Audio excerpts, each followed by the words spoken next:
Virgo, uh, before we start, I need you to ground yourself. Whatever story you've been telling yourself about this person, whatever assumptions you've made about where you stand with them, put it aside for a moment. Just be present, because what I'm about to share might challenge everything you think you know. Okay, so let's go.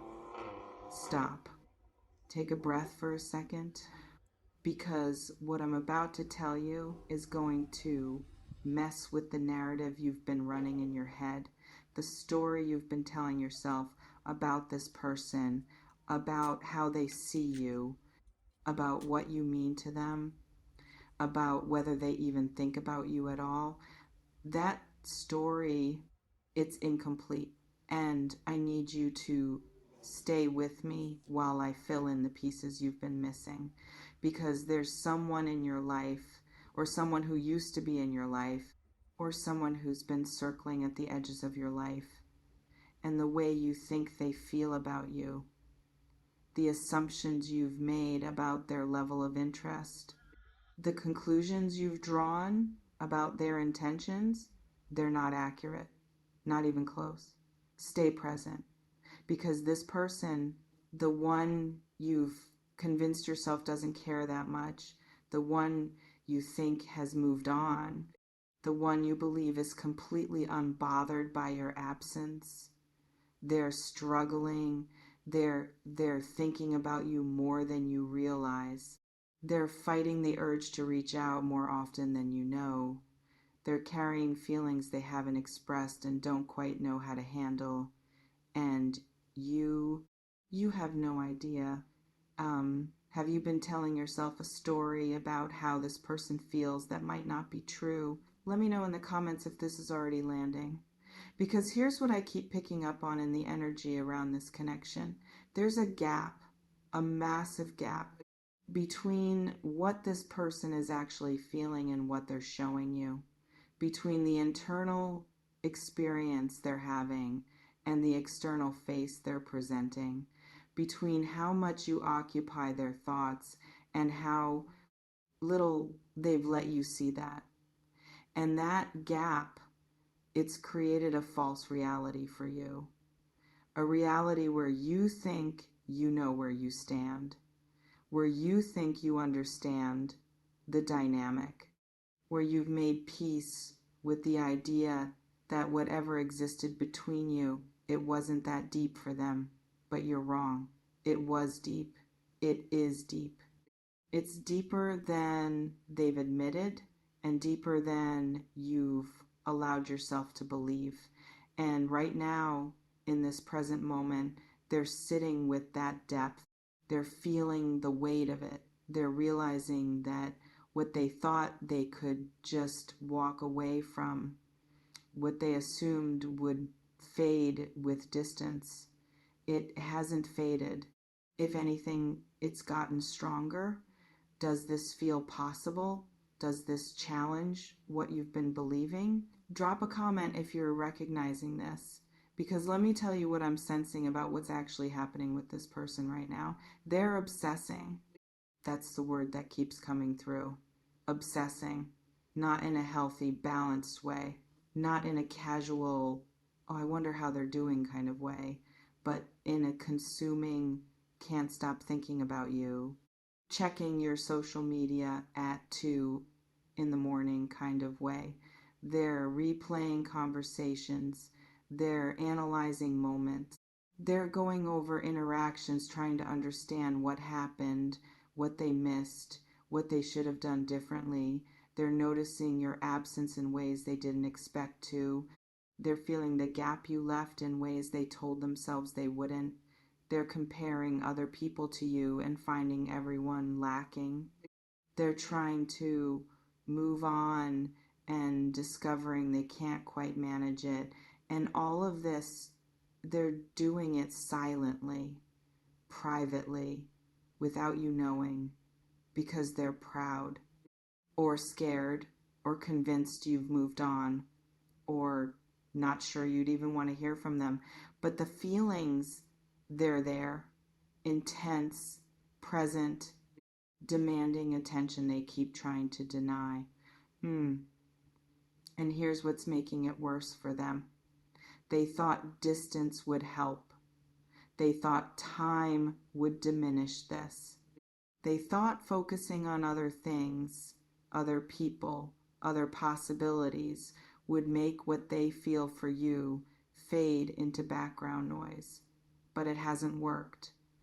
Every day that passes, every attempt to move forward, every effort to convince themselves that what you had wasn't special, it just reinforces the opposite. It just makes them realize how rare what existed between you actually was. And that realization, it's creating desperation.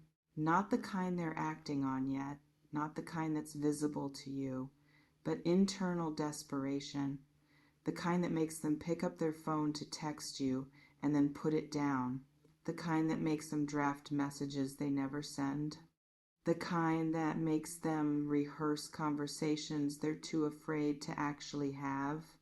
Have you been sensing energy from this person even though they're not actively in contact? Let me know in the comments, because here's what I need you to understand about this obsession they're experiencing. It's not about you being perfect. It's not about you being the only person they could ever want. It's not about some fairy tale idea of destiny or soulmates. It's about you being real with them in ways other people aren't. It's about the connection you had feeling different than what they experienced elsewhere. It's about them realizing through your absence just how much they valued your presence. And that's a painful realization for them, because it means acknowledging they might have made a mistake. It means admitting they didn't appreciate what they had when they had it. It means facing the possibility that they let go of something they actually needed. And people don't like admitting that. People resist that realization as long as they possibly can. So they tell themselves stories. They minimize what you meant. They convince themselves that what they're feeling is just nostalgia or loneliness or temporary sentiment. But underneath those stories, they know. They know this is different.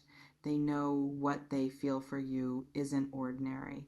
They know they're lying to themselves when they try to pretend otherwise. And that knowledge, it's eating at them.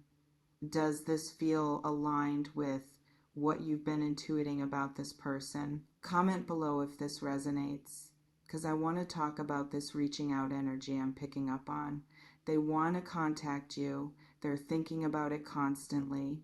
They're looking for reasons, for openings, for signs that it would be okay.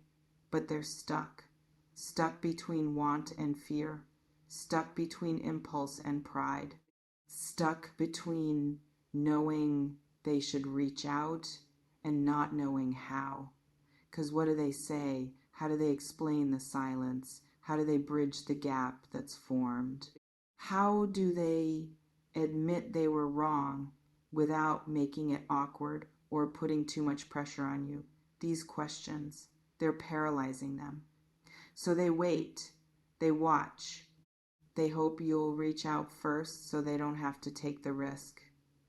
But you're not reaching out because you've convinced yourself they don't want to hear from you, because you're protecting yourself from potential rejection, because you're tired of being the one who tries.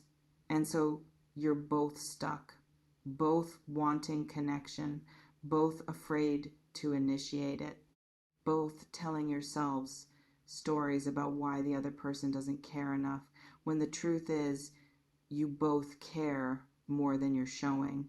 Have you been in this stalemate with someone? Let me know in the comments, because here's what I'm sensing about what's going to break this pattern. Something's going to push them past their fear, some catalyst, some moment, some realization that the risk of reaching out is smaller than the cost of continuing to live with this regret.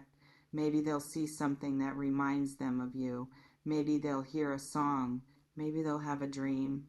Maybe they'll just hit a breaking point where the obsession becomes unbearable, but something's going to tip them over the edge from thinking about reaching out to actually doing it. And when that happens, when they finally make contact, when you see their name on your screen after all this silence, you're going to have a choice.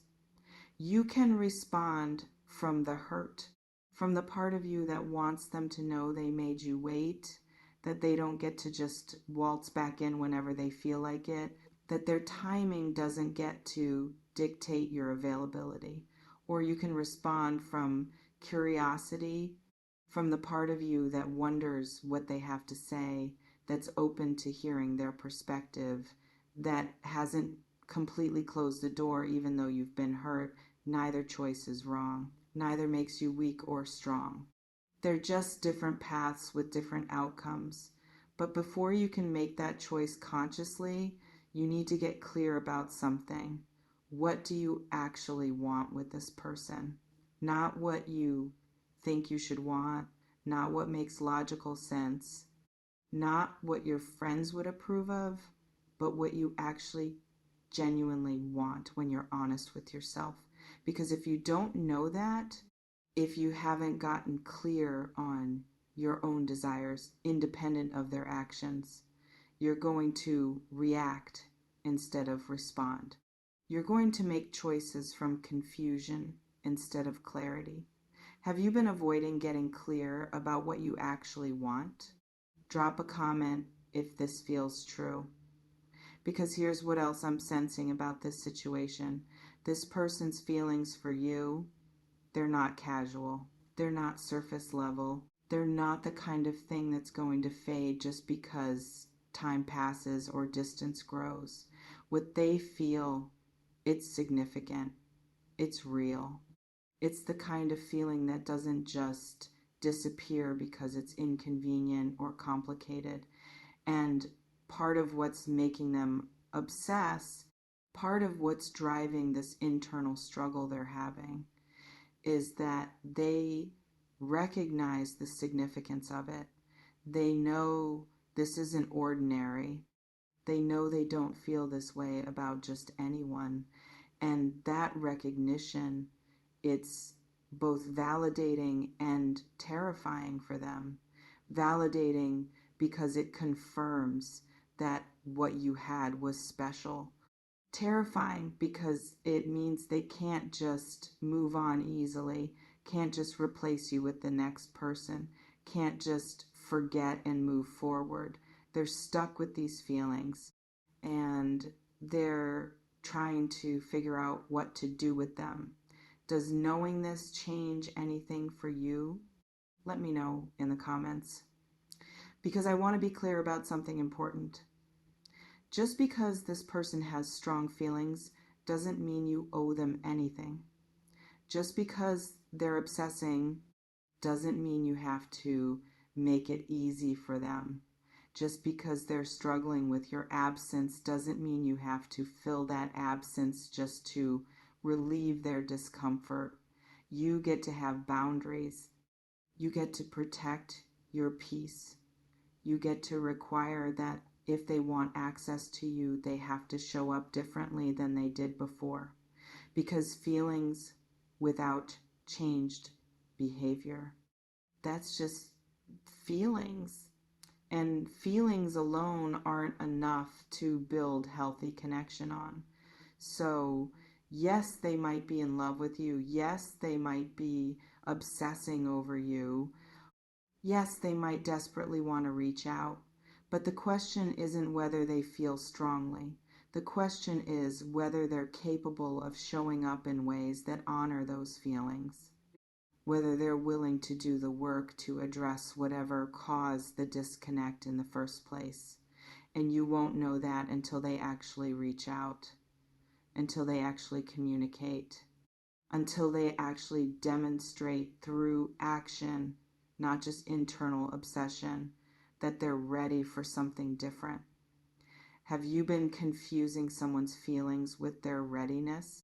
Comment below if this resonates, because here's what I really want you to take from this.